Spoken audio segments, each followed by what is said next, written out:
हमारे अर्थ को प्रोटेक्ट कौन करता है? जब भी किसी चीज़ को बनाना होता है तो उसको सरवाइव या प्रोटेक्ट करने के लिए किसी भी चीज़ का हम पहले उसका डिफेंस रेडी करते हैं, जिसके वजह से वो सरवाइव कर पाए। चाहे वो कोई भी चीज़ हो, जब भी हम कुछ बनाते हैं तो सबसे पहले उसको प्रोटेक्ट करने के लिए एक डिफेंस सिस्टम बनाते हैं। ये एक ऐसा सिस्टम रहता है जो किसी भी प्रॉब्लम से प्रोटेक्ट करके रखता है। जैसे कि इंडिया की ग्रोइंग इकोनॉमी को ही देख लीजिए। इंडिया बहुत ही फास्ट ग्रो कर रहा है, लेकिन ये सब चीज़ तब पॉसिबल होती है जब इंडिया के अंदर कोई भी टाइप्स के प्रॉब्लम से प्रोटेक्ट करने के लिए उसका डिफेंस सिस्टम हर टाइम प्रोटेक्ट करता है। तो आप लोग ये समझ सकते हैं कि सारी चीज़ों के लिए डिफेंस सिस्टम होना कितना इम्पॉर्टेंट होता है। हमारे बॉडी के साथ भी ऐसा ही होता है। हमारा इम्यूनिटी सिस्टम हमें बाहर के पैथोजन से प्रोटेक्ट करता है। अगर ये हमारे बॉडी के अंदर नहीं हुआ तो वायरस और बैक्टीरिया हमारे बॉडी को पूरे तरीके से वीक कर देंगे। लेकिन जब बात आती है हमारे प्लैनेट की, तो इसको प्रोटेक्ट कौन करता है? आखिर वो कौन है जो हमें सभी टाइप्स के प्रॉब्लम से हमें प्रोटेक्ट कर रहा है, जिसके वजह से आज हमारा प्लैनेट अच्छे से सरवाइव कर पा रहा है? हमारे सोलर सिस्टम के अंदर हमारे अर्थ का एक बहुत ही बड़ा बॉडीगार्ड है। ये एक ऐसा डिफेंस सिस्टम है जो बहुत ज़्यादा हॉरिबल है। ये जो बॉडीगार्ड है कोई और नहीं बल्कि हमारा जुपिटर प्लैनेट है, जो कि हर टाइम हमारे अर्थ को प्रोटेक्ट करता है। जो भी एस्टेरॉयड्स और कॉमेट्स हमारे अर्थ के साइड आते हैं, वो सबसे हमारे अर्थ को प्रोटेक्ट करता है। अगर ये सब हमारे अर्थ से टकरा गए तो जैसे आज से 6.5 करोड़ ईयर्स पहले डायनासोर्स के साथ जो हुआ था, वैसे ही हमारे साथ हो जाएगा। जैसे उनकी पूरी लाइफ ख़त्म हो गई थी, वैसे ही हमारी लाइफ भी ख़त्म हो जाएगी। जुपिटर पूरे गैस से बना हुआ है। इसके अंदर थोड़ा भी सॉलिड पत्थर मौजूद नहीं है। लेकिन आपको ये बता दें कि जुपिटर पूरे तरीके से गैस का तो बना हुआ है ही, लेकिन इसमें गैस इतना ज़्यादा डेंस है कि इसके अंदर हम पत्थर या लोहे को फेंक दें तो ये गैस के मॉलिक्यूल्स पूरे तरीके से पत्थर या लोहे को तोड़ देंगे। जब हमारे सोलर सिस्टम का फॉर्मेशन हो रहा था तो उस टाइम स्टार्टिंग में ही बहुत बड़े बड़े गैस के बॉल्स ग्रेविटेशनल फोर्स के वजह से दूसरे से कोलैप्स होने के वजह से सूरज का फॉर्मेशन हुआ।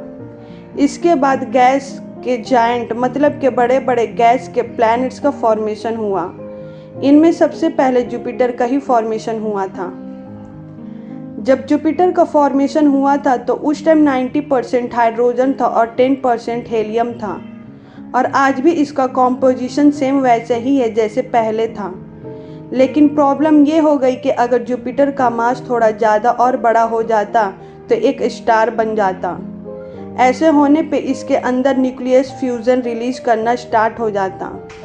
लेकिन आज हम यहाँ अर्थ पे नहीं होते, अर्थ पे कोई लाइफ होती ही नहीं। लेकिन जुपिटर स्टार नहीं है, ये हमारे सोलर सिस्टम का पार्ट है, जो कि ये प्लैनेट के फॉर्म में है। ये इतना बड़ा है कि इसके अंदर कम से कम 1300 अर्थ आ सकती हैं, और इसका मास हमारे अर्थ से 318 टाइम्स बड़ा है। इसके अंदर बहुत ही ज़्यादा क्वांटिटी में ग्रेविटेशनल फोर्स अवेलेबल है। इसी के वजह से इसके अंदर अपने साइड किसी भी चीज़ों को अट्रैक्ट करने की कैपेसिटी है।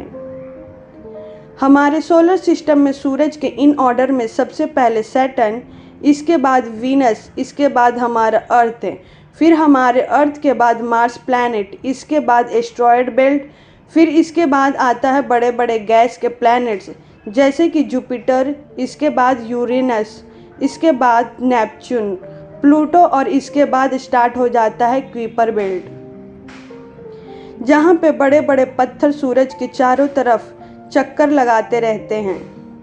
ये एक ऐसी मिस्टीरियस जगह है जो कि ये सूरज से बहुत दूर है और जिसके बारे में अभी तक इतना किसी को मालूम नहीं है। समटाइम्स इस कुइपर बेल्ट से कॉमेट्स और कुछ एस्टेरॉयड अपना डायरेक्शन भूल जाते हैं और ये भूलकर सोलर सिस्टम के प्लैनेट के साइड आने लगते हैं।